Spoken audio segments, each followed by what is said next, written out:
Assalamualaikum warahmatullahi wabarakatuh.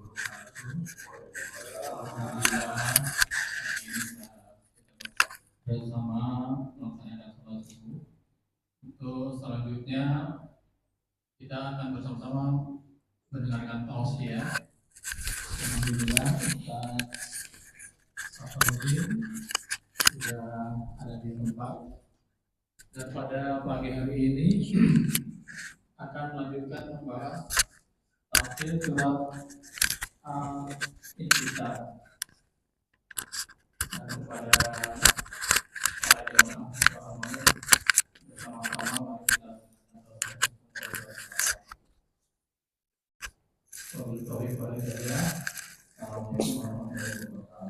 Waalaikumsalam warahmatullahi wabarakatuh. Bismillahirrahmanirrahim. Assalamualaikum warahmatullahi wabarakatuh.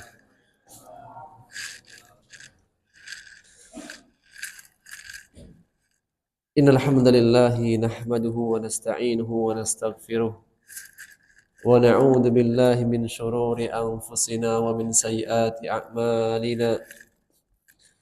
Man yahdihillahu fala mudilla lahu wa man yudlil fala hadiya lahu.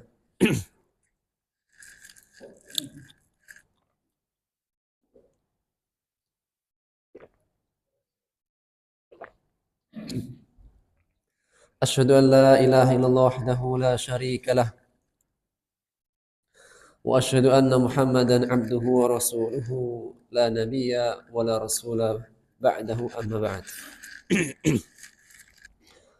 Alhamdulillah, segala puji bagi Allah yang telah mengembalikan roh kita ke jasad kita selesai kita istirahat.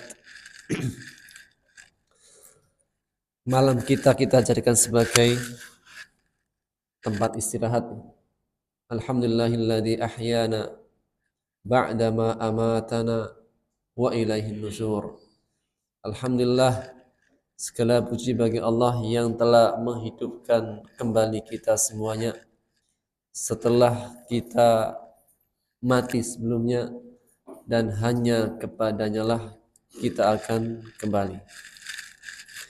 Dan alhamdulillah, atas taufik dari Allah kita diberikan kemudahan untuk kita bisa menjalankan sholat subuh secara berjamaah dalam keadaan masih gelap gulita. Maka kita bergembira sebagaimana sabda Rasulullah sallallahu alaihi wasallam, "Basyiril masya'ina bid-dhalami fid-dhalami bin-nurit tami yaumal qiyamah." Berikan kabar gembira kepada orang-orang yang mereka berjalan dalam kegelapan untuk menuju rumahku, dengan kabar gembira berupa cahaya yang sempurna kelak nanti pada hari kiamat. Alhamdulillah, kita semuanya keluar dari kegelapan malam menuju sholat. Di antara sholat malam yaitu sholat isya dan sholat subuh. Dan insyaallah ta'ala kita akan mudarasah bersama dari firman Allah Subhanahu wa taala agar kita bisa menjadikan sebagai pedoman peringatan dalam kehidupan kita. Insyaallah kita akan ambil tafsir dari surat Al-Infitar. Surat Al-Infitar adalah merupakan surat Makkiyah. Surat Al-Infitar artinya adalah terbelah. Ada surat Al-Insyiqaq, ada surat Al-Infitar. Al-Insyiqaq artinya terbelah. Al-Infitar juga artinya terbelah. Apa perbedaan antara Al-Insyiqaq dan Al-Infitar? Al-Insyiqaq yaitu terbelah ketika di awal, terbelah menjadi dua. Al-Infitar terbelahnya hancur. Kan kita misalnya apa? Kalau kita punya piring jatuh, itu ketika pecah kan bisa pecahnya menjadi dua belah. Itu al-insyiqaq. Adapun jika pecahnya sudah hancur berkeping-keping, hancur sehancur-hancurnya, itulah al-infitar. Maka surat al-infitar adalah surat Makkiyah yang menegaskan tentang hari kiamat. Dan ini menjadi karakteristik dari surat-surat Makkiyah. Maka karakteristik dari surat-surat Makkiyah berbicara tentang hari akhir. Agar seorang mukmin sadar bahwasanya kehidupan dunia ini akan berakhir. Seorang mukmin sadar dan menyadari bahwasanya kehidupan dunia bukan segala-galanya. Agar seorang mukmin sadar dan menyadari bahwasanya kelak suatu saat nanti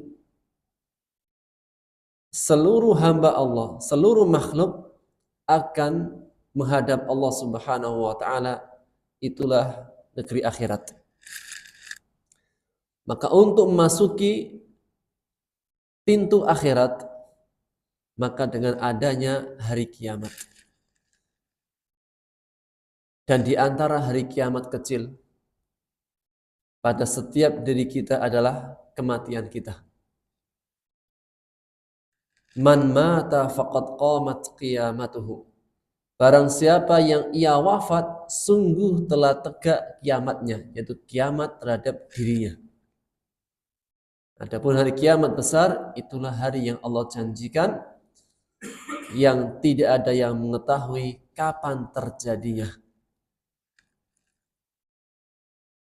La yujalliha, Allah tidak menampakkannya kapan pastinya hari kiamat, namun pasti akan terjadi dengan nas-nas Quran, baik dalam surat Al-Infitar atau di banyak surat, At-Takwir, Al-Qiyamah, dan yang lain-lainnya. Maka di antara fenomena yang terjadi dengan terbelahnya langit, Allah menegaskan, a'udzubillahi minasyaitonir rajim, idzas samaa'u fatarat, apabila langit terbelah. Kalau dalam surat At-Takwir, idzas syamsu, dalam surat Al-Insyiqaq, idzas samaa'un syaqqat, apabila langit terbelah. Kalau al-insyiqaq terbelahnya dua, kalau al-infitar terbelahnya hancur sehancur-hancurnya. Langit yang kita lihat saat ini sangat kuat dan kokoh. Allah menegaskan dalam surat An-Naba, sab'un shidadan. Allah jadikan langit memiliki 7 lapis yang sangat kuat dan kokoh. Namun langit yang sangat kuat dan kokoh itu akan terbelah, akan hancur sehancur-hancurnya saat terjadi hari kiamat. Fenomena yang lainnya, wa idal kawakibun tatharat, bintang-bintang akan berjatuhan. Bintang yang hari ini Allah jadikan sebagai penghias langit. Allah berfirman dalam surat Al-Mulk, walaqad zayyana as-samaa'a ad-dunya bimasabiha waj'alnaha rujuman lisyayatin. Dan sungguh kami telah jadikan bintang-bintang di langit sebagai penghias. Indahnya langit di malam hari dengan apa? Bintang-bintang. Yang kedua, faedah adanya bintang-bintang, rujuman, rajam, sebagai alat pelempar setan. Setiap malamnya setan-setan itu Apa setelahnya? Panjat pinang. Panjat, memanjat. Mereka ingin mencuri berita langit. Dulunya mereka sebelum diturunkan Al-Quran, mereka bisa naik ke langit, bahkan mereka itu punya tempat maqa'idul sama. Jin-jin, setan-setan punya tempat tongkrongan di langit. Dalam surat Al-Jin berkata para jin, kunna naq'udu minha maqa'ida lis-sama'. Dulu kami itu bisa duduk-duduk, punya tongkrongan di atas langit lis-sama' untuk mencuri berita langit. Adapun sekarang kami dilempari dengan bintang-bintang. Sehingga kalau ada bintang yang jatuh, berarti apa? Kalau keyakinan yang lain, kalau bintang jatuh apa itu?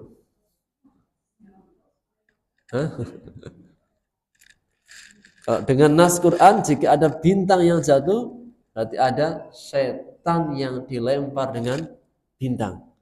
Karena faedahnya bintang adalah rujuman lisyayatin, sebagai alat pelempar setan. Ketika setannya naik ke atas langit ingin mencuri berita langit.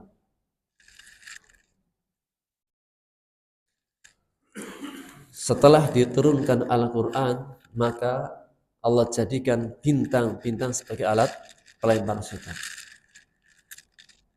Yang ketiga faedah bintang, wa bin najmi hum yahtadun, dan dengan bintang-bintang mereka akan mendapatkan petunjuk arah. Faedah bintang itu 3. 1, penghias langit. 2, alat pelempar setan. 3, alat penunjuk arah. Dari kita tahu Pak, kalau bintangnya seperti apa, berarti ada arah utara selatan. Orang-orang yang suka melaut, yang suka cari ikan di tengah lautan, itu mereka tahu. Kalau melihat ke atas bintang, ke atas langit, kemudian bintangnya seperti ini, nah ini arah timur, barat, utara, selatan. Dan kalau nggak salah di pramuka dipelajari, Pak. Nggak tahu. Di pramuka itu dipelajari, ya? Lupa ya. Maka bintang-bintang ketika terjadi hari kiamat, wa idal kawakibun tasarat, bintang-bintang berjatuhan. Ketika langitnya terbelah, bintang-bintangnya berjatuhan. Wa idal biharu fujjirat, dan apabila lautan dijadikan meluap.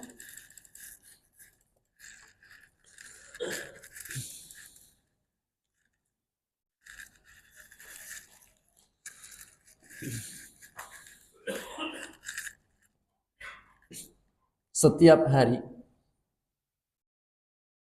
yang di langit dan yang di lautan itu ingin menumpahkan dirinya karena perbuatan anak Adam. Kalaulah seandainya Allah bukan Maha Halim. Apa itu Maha Halim?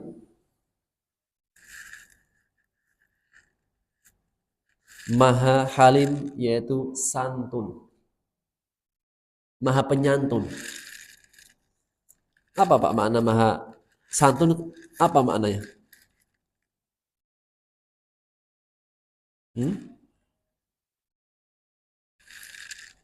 Apa makna Halim? Maha Santun. Apa makna Maha Santun? Allah Subhanahu wa Ta'ala tidak tergesa-gesa, tidak cepat menghukum hambanya.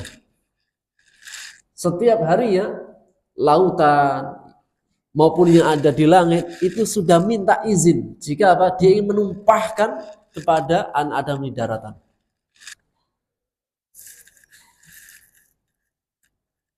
Namun Allah Subhanahu wa taala Maha Halim, Maha Penyantun. Maka makna Halim adalah Allah Subhanahu wa taala tidak tergesa-gesa, tidak cepat menghukum manusia yang ada di daratan, yang ada di muka bumi. Namun apapun yang dia lakukan dari hamba manusia, Allah masih memberikan kesempatan. Seandainya nih Pak, Allah menyikapi anak Adam semuanya seperti kayak bapaknya. Sekali bermaksiat langsung Allah kasih teguran adab. Nabi Adam alaihissalam berapa kemaksiatnya? Dari surga turun ke dunia itu apa maksiatnya? Banyak apa satu? Satu. Ngapain?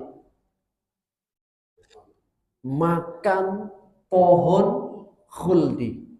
Apa itu khuldi, Pak?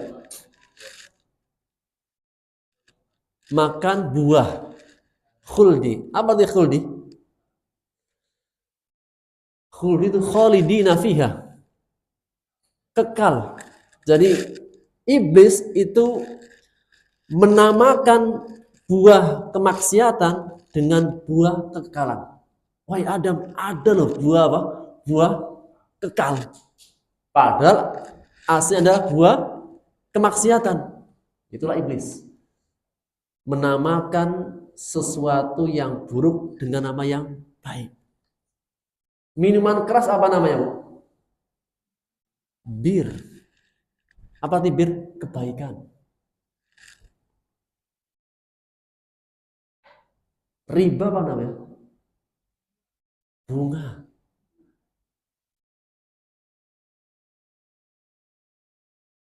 Orang yang tidak memakai hijab kemudian tampil modis, apa Bu? Ini zaman kekinian.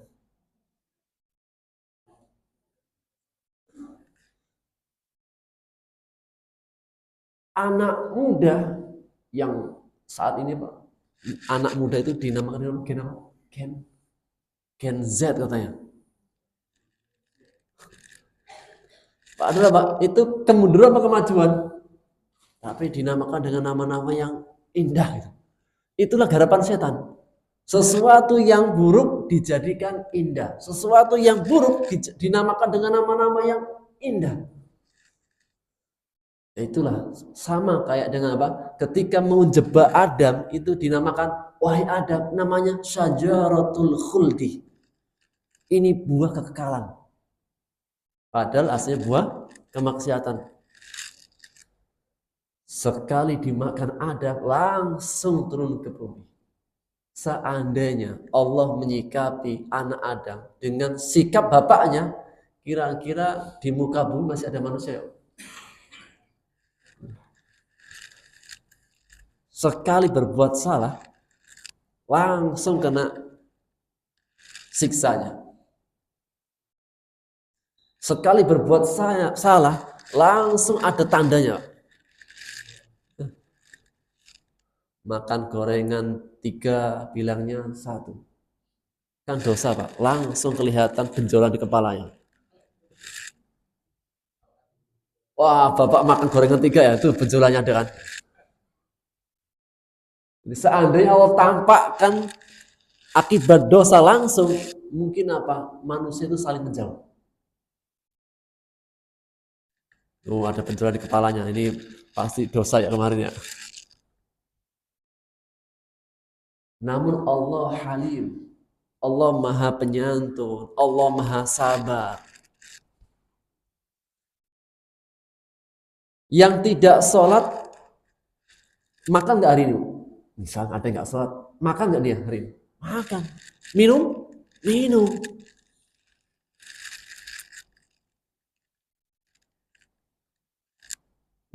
Yang sholat, ya sama. Yang baik gak baik itu gak ada yang berkurang.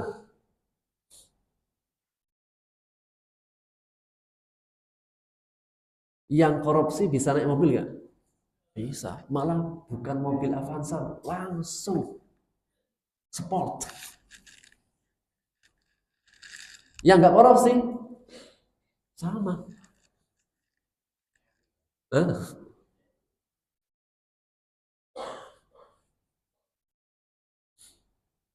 Yang nggak korupsi bisa jalan-jalan. Yang korupsi bisa jalan-jalan.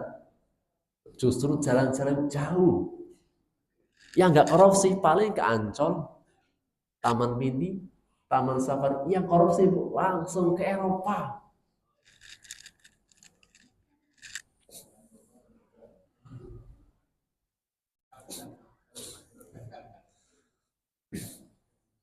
Tidak langsung siksa, timpakan adab. Kenapa? Allahu Halim. Allah berfirman dalam surat An-Nahl ayat 61. Walau yu'akhidullahu an-nasa bidhulmihim ma taraka 'alaiha min dabbah walaki yu'akhiruhum ila ajalin musamma. Sekiranya Allah siksa manusia langsung bidhulmihim dengan kezalimannya, dosanya, ma taraka 'alaiha min dabbah, tidak ada tersisa di muka bumi yang melata.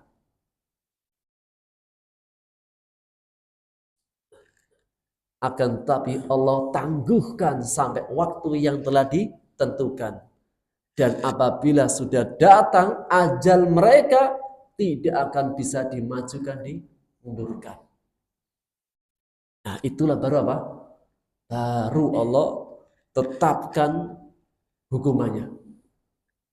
Selama masih di dunia, masih Allah kasih kesempatan. Dan pintu taubat, Masya Allah. Allah itu sangat sayang. Seandainya dia berbuat dosa di pagi hari, Allah masih tunggu di malam hari. Berbuat dosa di malam hari, Allah masih tunggu keesokan harinya. Seandainya seorang hamba datang kepada Allah dengan membawa segudang tanah, seisi bumi dosa, datang kepada Allah, selesai. Dia datang kepada Allah membuat dosa, dosanya sampai ke ujung langit. Dosa ke ujung langit itu dosa seperti apa ya, Pak? Banyak. Datang kepada Allah, minta maaf, selesai. Nol. Bahkan ada kisah Bani Israel, dia itu membunuh 100 nyawa. Ketika bertobat, belum sampai tempat tobatnya, mati tengah jalan. Ya mungkin belum sholat, mungkin belum puasa, mungkin belum yang lain-lainnya. Mati di tengah jalan. Mendapatkan rahmat Allah. 2 malaikat turun, malaikat adab sama malaikat rahmat. Bersengketa. Ini bagian enggak, ini bagian saya. Kemudian keduanya menghadap Allah. Allah mengatakan, coba ukur lebih dekat dengan tempat hijrahnya apa tempat maksiatnya. Ternyata lebih dekat dengan tempat hijrahnya. Langsung ini rahmat. Padahal belum apa-apain. Mungkin belum ikut pengajian, mungkin belum yang lain-lainnya. Namun begitulah rahmat Allah sangat luas.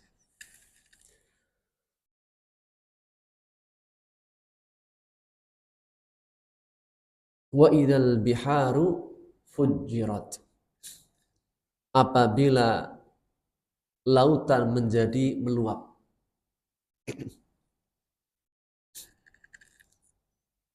Kelak nanti ketika terjadi hari kiamat, semua air yang ada di muka bumi akan tumpah menjadi satu sehingga tumpah ke daratan. Wa idzal biharu fujirat. Lautan semuanya tumpah menjadi satu, bergabung menjadi satu, kemudian tumpah ke daratan, semuanya habis. Kalau sekarang, 2 lautan itu tidak akan saling bersatu.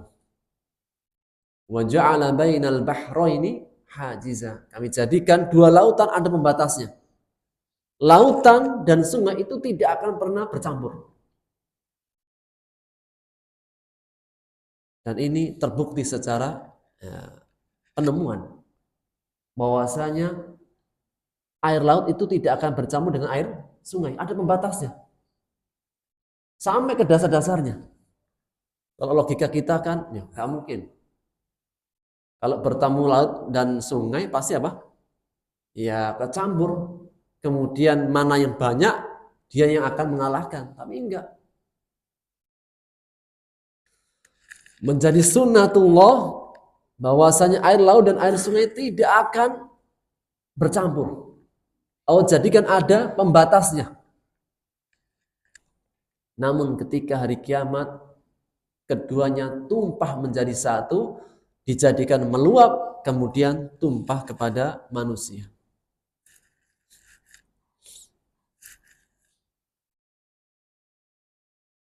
Wa idal kuburu bu'thirat. Apabila kuburan-kuburan dibongkar. Kapan kuburan dibongkar, Pak? Kapan kuburan dibongkar?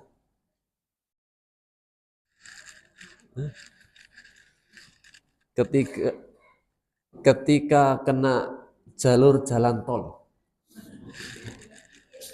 Ini lumayan Ustaz. Kuburan kakeknya kan. Ini lumayan ini. Sudah tenang-tenang di dalam, dibongkar. Itulah dunia Pak itu. Yang sudah di dalam pun bisa dibongkar. Kenapa mau dijual tanahnya?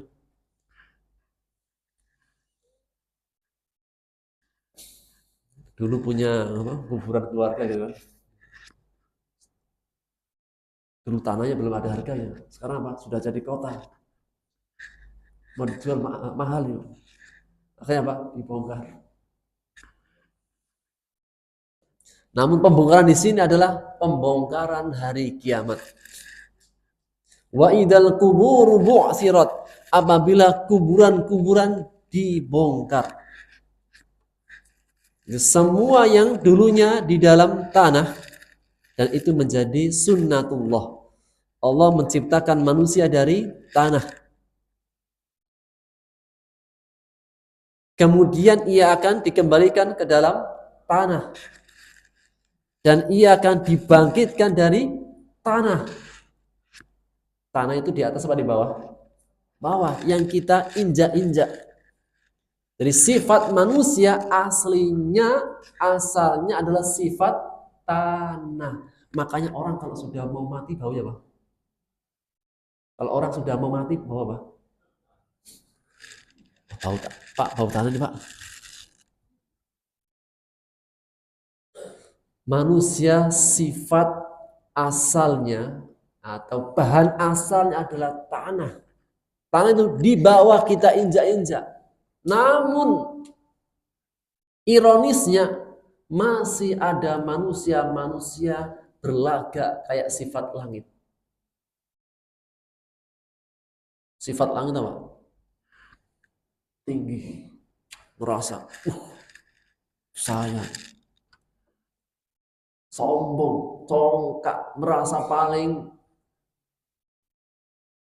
Yang lainnya kecil. Saya ini yang paling. Dan di antara sifat yang tercela di mata Allah dan dalam agama kita adalah sifat sombong.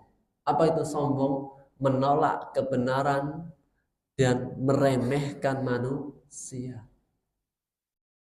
Ada gak orang yang sombong? Ya ada. Sombong dengan apanya? Bisa sombong dengan hartanya, bisa sombong dengan jabatannya, bisa sombong dengan kepintarannya. Mungkin nggak orang itu berilmu tapi sombong? Ada.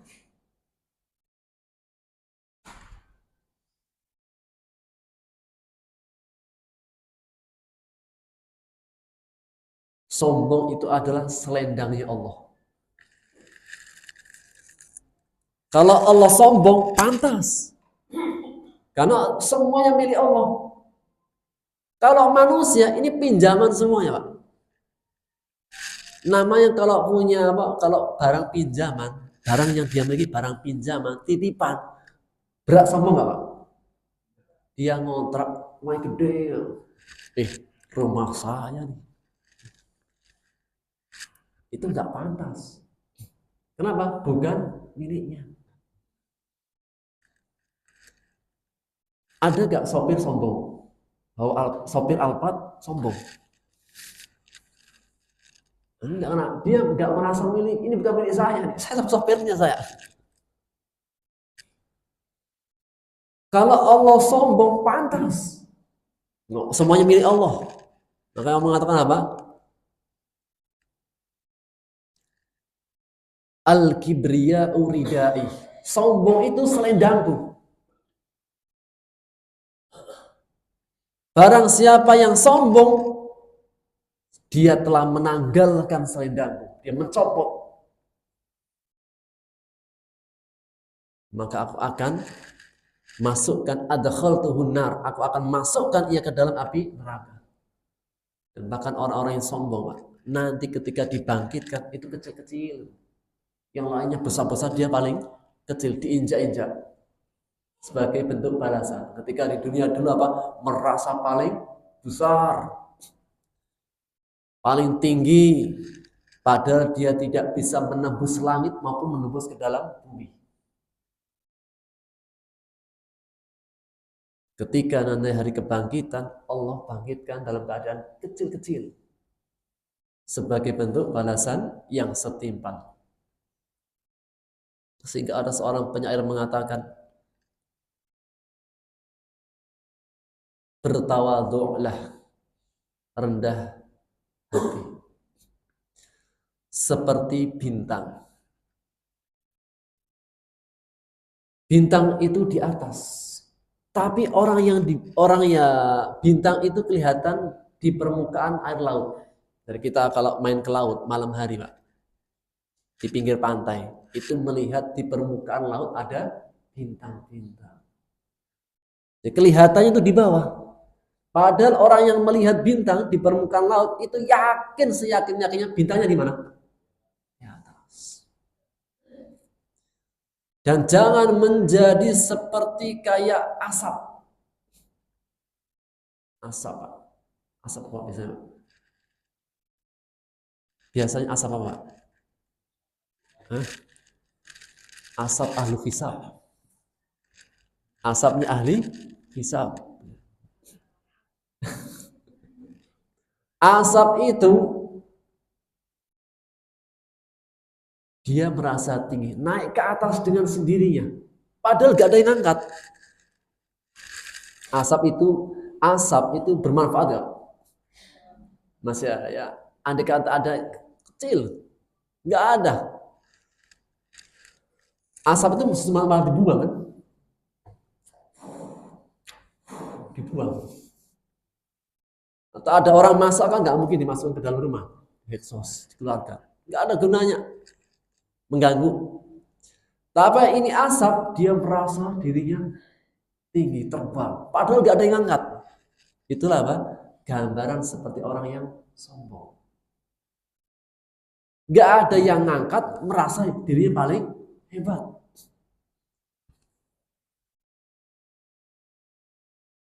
Ada sombong dengan manusia, ada sombong dengan Allah.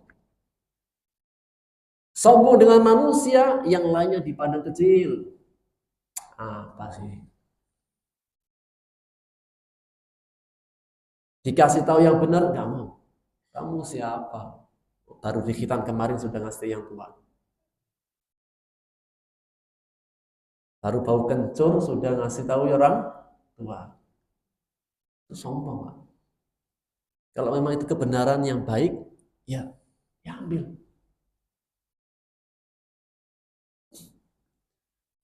Ada sombong kepada Allah. Allah nyuruh sholat nggak mau.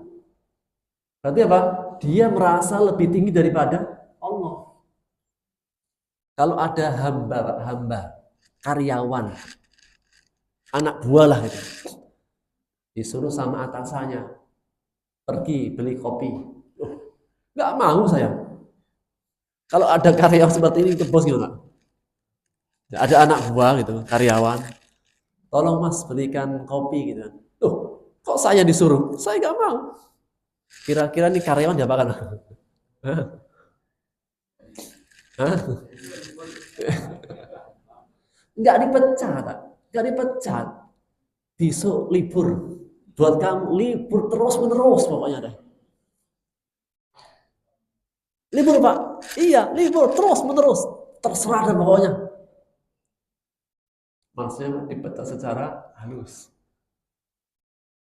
Sama Pak. Rajanya, siapa rajanya? Malikul Muluk. Maliki Yaumiddin. Rajanya nyuruh sholat leh. Ya abdi, wahai hambaku, sholat. Gak mau. Ini apa? Sombong. Disuruh sama rajanya, maharaja, nggak mau. Sombong. Jadi jangan apa mengira sombong itu hanya kepada manusia. Sombong yang paling sombong, kalau dengan manusia kan masih level manusia. Ini dengan Allah.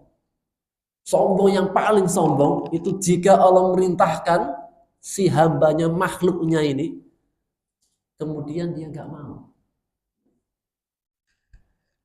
Hamba sholat 5 waktu, nggak mau. Berarti dia merasa level. Hamba puasa, nggak mau. Berarti dia merasa apa? Selevel. Itulah sombong. Makanya orang yang tawadhu adalah orang yang kalau diperintah Allah, sami'na wa ata'na ya Allah. Kami ini hamba Allah, hambamu, abduka.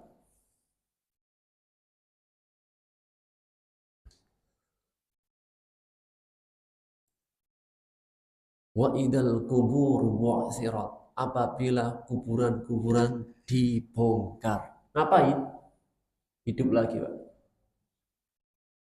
Ini keyakinan seorang mukmin bahwasanya yang sudah mati dikubur di dalam kuburan itu enggak selama-lamanya. Ini keyakinan kita. Karena tempat tinggal terakhir yang enggak akan pernah pindah di mana? Darul akhirah, negeri akhirat. Kalau di dunia sudah punya rumah di CKP,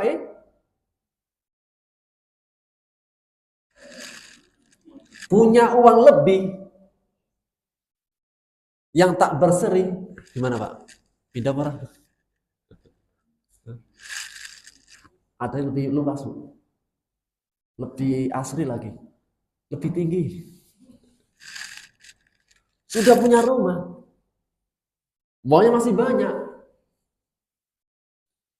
Yang kemarin cuma 300 meter, uangnya masih ada, masih banyak. Bisa buat beli yang 1000 meter. Pindah orang? Pindah. Bukan masalah banjir dulu ya.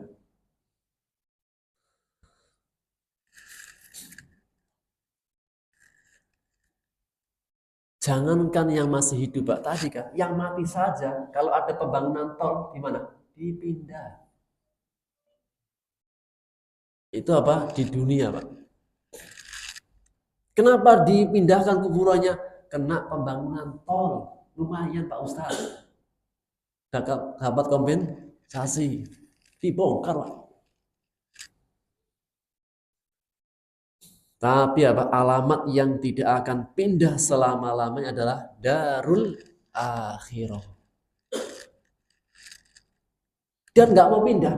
Kalau sudah masuk surga itu nggak akan pindah. Allah berfirman dalam surat Al-Kahfi, la yabghuna anha hiwala. Kalau sudah masuk surga nggak mau pindah. Kenapa? Sudah nyaman. Orang kalau sudah nyaman gimana Pak? Nggak mau pindah. Jangankan negeri akhirat, sekarang saja kalau pengajian sudah PW bahasa kita, sudah duduk di pojokan, ayo kita pindah sana. Aduh saat udah orang bilang sudah PW, sudah nyaman di pojok, sudah sampai senderan disuruh pindah Pak, susah.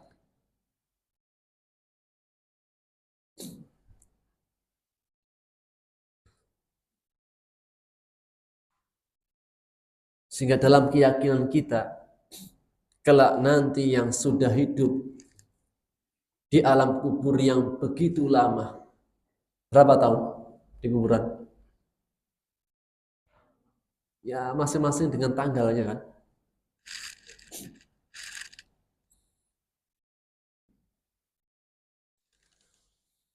Ada yang sudah ribuan tahun mungkin. Namun ketika dibangkitkan itu rasa-rasanya kayak waktu bangun di waktu duha atau sore. Ka'annahum yawma yarawnaha lam yalbathu illa asyiyatan aw duhaha. Ketika mereka dibangkitkan itu merasa rasa-rasanya baru tidur kemarin, baru tidur tadi sudah bangun di waktu asyiyah, sorry, au duhaha atau waktu duha. Kalau kita bangun sore itu tidurnya biasanya jam berapa? Kalau kita itu bangun waktu sore itu biasanya tidur kita itu jam berapa? Siang. Kalau bangunnya duha, duha, kesiangan Pak, kesiangan. Habis subuh. Nah, waktu duha itu kapan? Waktu duha suruh kan?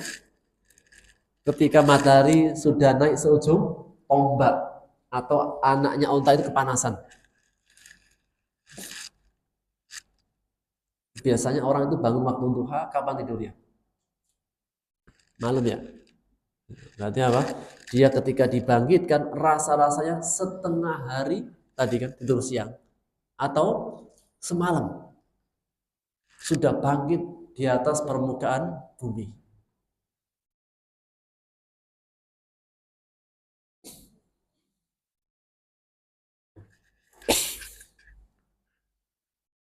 Baru setelahnya alimat nafsum ma qaddamat wa akharat. Masing-masing jiwa mengetahui apa yang telah diperbuat dan apa yang telah ditinggalkan. Sebelumnya, ya, kalau kita perhatikan bahwasanya mulainya kehancuran dari atas atau bawah?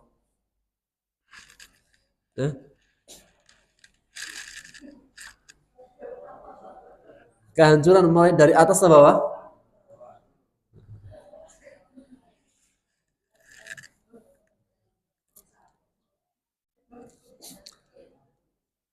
Secara logika saja, secara logika. Langit sebagai apa dalam Quran? Sebagai atap kan? Atap. Bumi sebagai hamparan. Ya kan? Biasanya kalau hancur itu yang atas apa yang bawah dulu? Atas, Pak.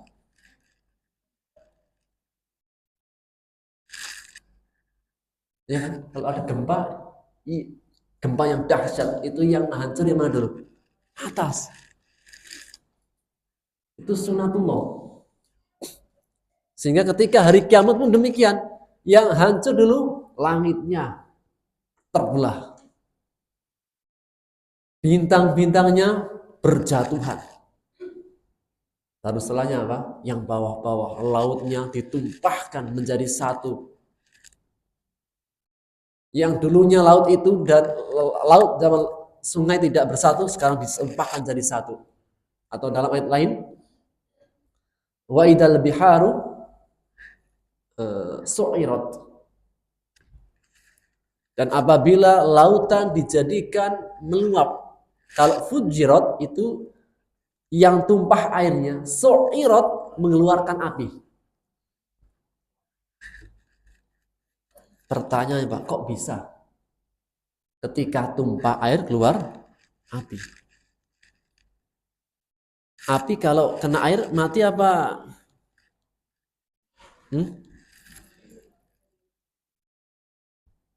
Tapi Allah mengatakan wa idzal biharu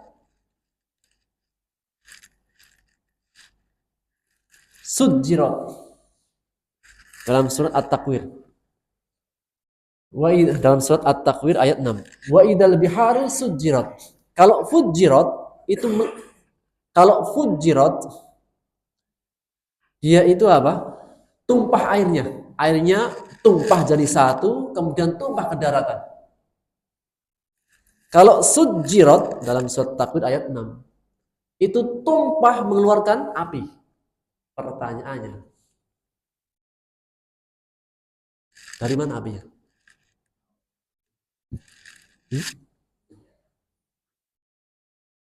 Nah, kalau api dari gunung wajar. Ini api dari mana? Lautan. Dan ini Pak ilmiah. Benar bahwasanya apa? Di dasar lautan itu ada api. Dan ini Al-Quran. Siapa yang punya Quran? Allah. Mungkin orang zaman dulu nggak kebayang gimana mas apa ketika airnya tumpah keluar apinya, kan nggak mungkin. Nggak mungkin air itu mengeluarkan api. Itu zaman dulu Pak. Masih secara logika nggak masuk gitu. Namun jika Allah yang sudah berfirman, itu pasti Pak. Dan Allah Subhanahu wa taala menjadikan ayat Quran sebagai hujjah sepanjang zaman. Maksudnya semakin bertambahnya tahun, semakin bertambahnya masa, Al-Quran itu semakin menampakkan mukjizat ilmiah.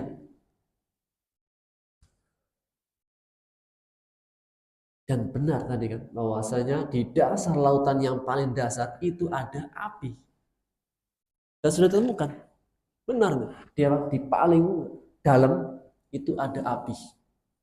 Sehingga ketika nanti tumpah, itu air lautan mengeluarkan api.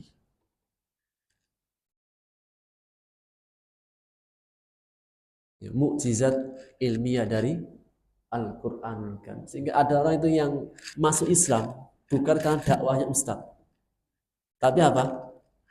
Membaca Quran kemudian sesuai dengan realita. Yang kalau seandainya perkataan manusia nggak mungkin terjadi, nggak mungkin. Namun ini adalah Al-Quran kalamullah. Quran adalah firman-Nya Allah. Setelah Allah tunjukkan tanda-tanda hari kiamat dari atas sampai ke bawah, kuburan-kuburan sudah dibongkar. Setelahnya Allah menegaskan setiap jiwa mengetahui apa yang telah dikerjakan dan apa yang telah dilalaikan. Kewajiban dikerjakan, dia ingat. Kewajiban perintah Allah tidak dikerjakan, dia pun ingat.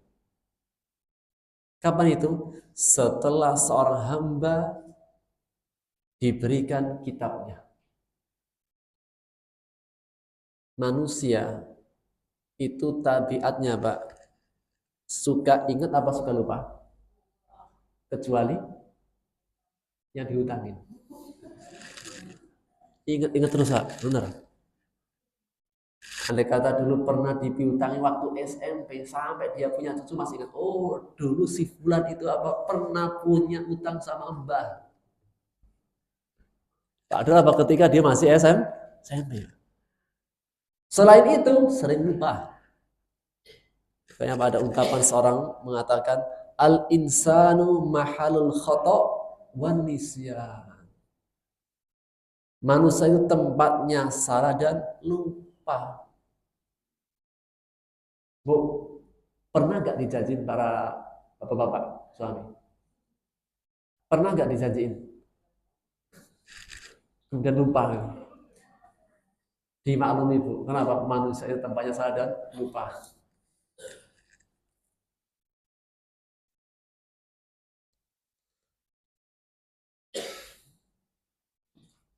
Lupa itu ada hikmahnya Pak.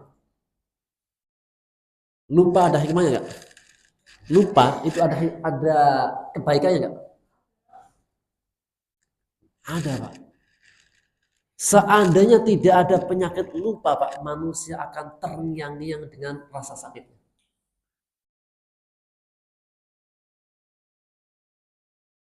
Disakit itu nggak enak. punya rasa kecewa, sakit hati itu gak enak. Bikin gak nyaman tidur. Biar tidurnya nyaman, awak jadikan apa? Lupa. Ketika orang yang hutang bisa tidur gak? Orang yang hutang bisa. Kenapa? Lupa hutangnya dia. Coba kalau dia Pak ingat terus, nggak bisa tidur Pak.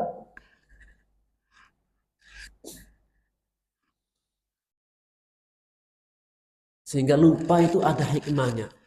Dalam kehidupan kita itu pasti kita pernah melewati, merasakan namanya hari-hari yang menyakitkan. Namun kita bisa tidur nyenyak, santai lagi. Kenapa? Karena melupakan. Lupa.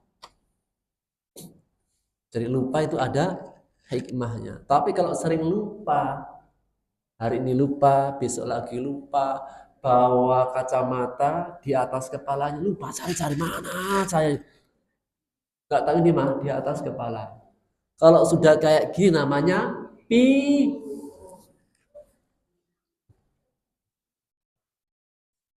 makanya Pak, orang kalau sudah tua Pak, itu kan agak berkurang kan daya ingatnya. Itu salah satu terapinya. Jangan pernah mendiamkan akal otak untuk berpikir. Makanya apa? Belajar. Justru apa? Terapi orang tua biar nggak cepat pikir, belajar.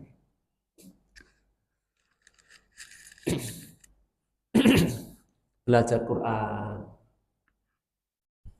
Ajak ke pengajian. Makanya kenapa pengajian kemudian apa? Belajar Quran itu banyak yang ikut banyak yang tua-tua. Mungkin ini salah satu apa? Terapi ya. Biar nggak cepat bingung.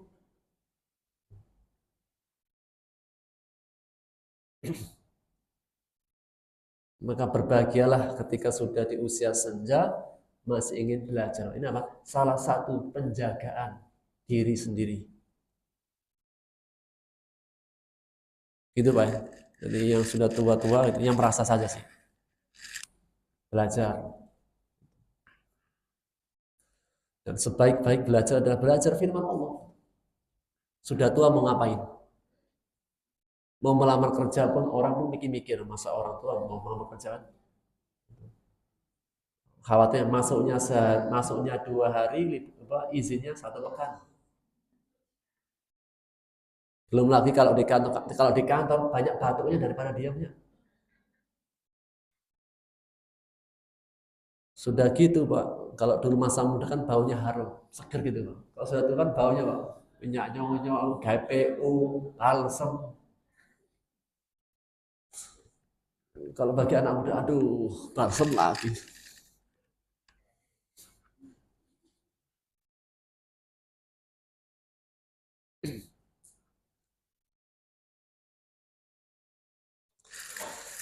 Alimat nafsu ma qaddamat wa akharat. Setiap jiwa mengetahui apa yang telah dikerjakan dan apa yang telah ditinggalkan. Kapan? Setelah menerima catatan amal.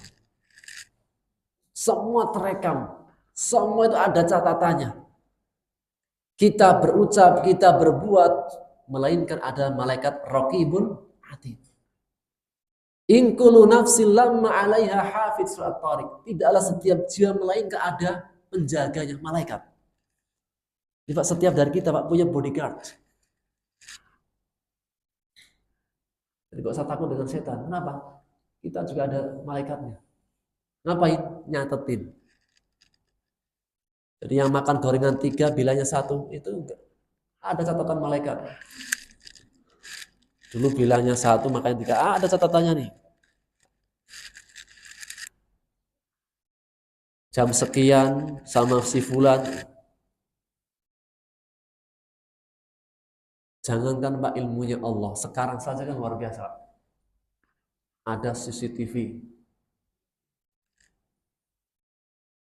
Pakai mobil kecepatan tinggi. Wah, paling polisinya tidur. Ternyata apa? Ada apa? Ada rekaman CCTV, ada surat yang nyampe ke rumah. Loh, kok tahu? Itu baru teknologinya manusia. Gimana dengan teknologinya Allah? Sampai sekarang belum ada teknologi yang bisa bikin apa? Benda kecil bisa hidup. Allah, lalat, laron.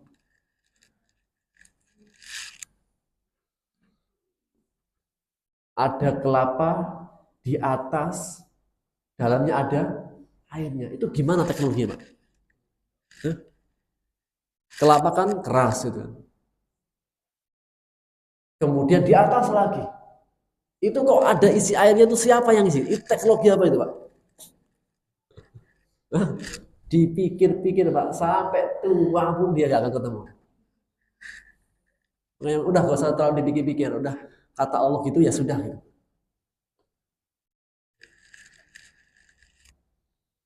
Ini baru teknologinya manusia aja sudah kayak gini. Gimana dengan teknologinya Allah? Sekarang ada aplikasi Al. Tanya apa saja dijawab. Bahkan terkadang apa ustaznya nggak bisa jawab, tanya Google dijawab. Kayak apa sekarang ada namanya Ustadz Google.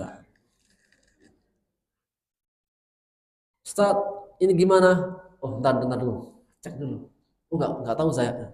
Tanya Google langsung keluar semua.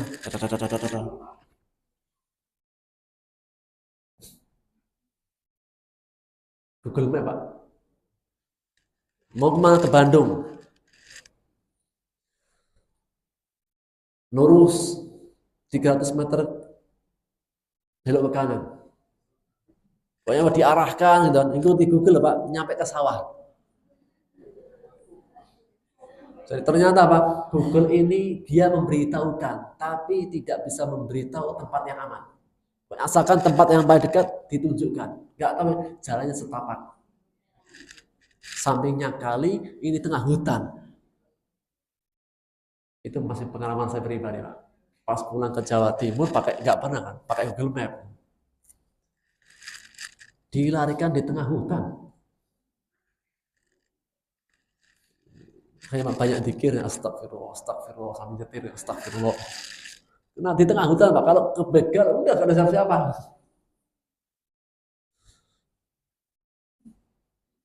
Itulah Pak, bahayanya belajar dari Google.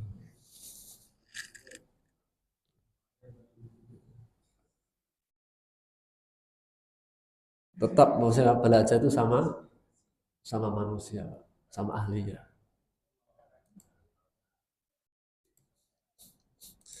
Baik. Mungkin ini yang bisa kita ambil faedahnya.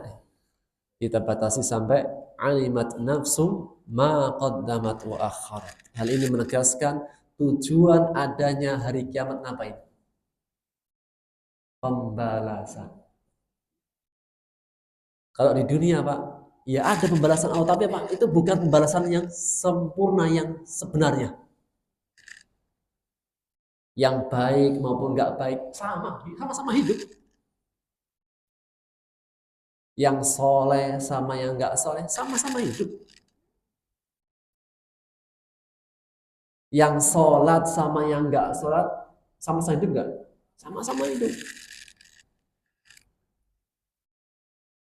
Yang adil sama yang dolim sama-sama makan, sama-sama hidup. Bahkan terkadang ada yang bilang, Ustaz, kenapa ya kalau orangnya baik cepat matinya? Kalau orangnya yang nakal, biasanya Pak lama saat umurnya. Gitu katanya. Yang orang yang baik-baik cepat.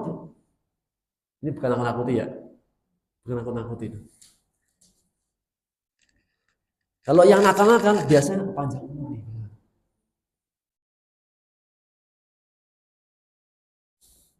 Kalau kita ke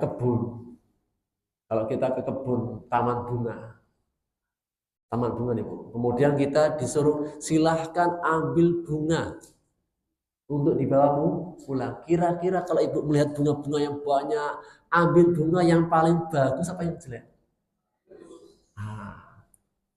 Yang bagus-bagus Pak. Diambil lebih dulu. Ini nggak nakut-nakutin ya, nggak nakut-nakutin. Cuma apa? Biar waspada aja. Ya, mungkin saja apa? Istidraj. Semakin nakal, semakin panjang umur. Ini apa? Justru pertanggungjawabannya semakin banyak. Kita saja kalau masuk Indomaret, yang ngambil banyak barang dengan yang ngambil dikit, hitungannya sama atau beda? Beda. Kita kalau parkir Pak di Jakarta Selatan, yang parkirnya lama sama yang bentar, beda. Yang bentar berapa? 5.000. Yang sudah di atas 2 jam, 3 jam, nambah. Jadi gimana nih? Mau yang lama apa cepat nih? Hah? Yang baik semoga dipanjangkan umurnya. Masih amin, tapi mintanya cepat ya. Semoga kita dipanjangkan umur dalam ketaatan. Amin. Baik, wallahu ta'ala bisawab. Mungkin ini yang bisa kita ambil faedahnya. Ada pertanyaan? Sudah suruh kan? Sudah Pak ya? Lewat berapa? 24, berarti lewat 6 menit. Nah, ya. Nah, ada pertanyaan?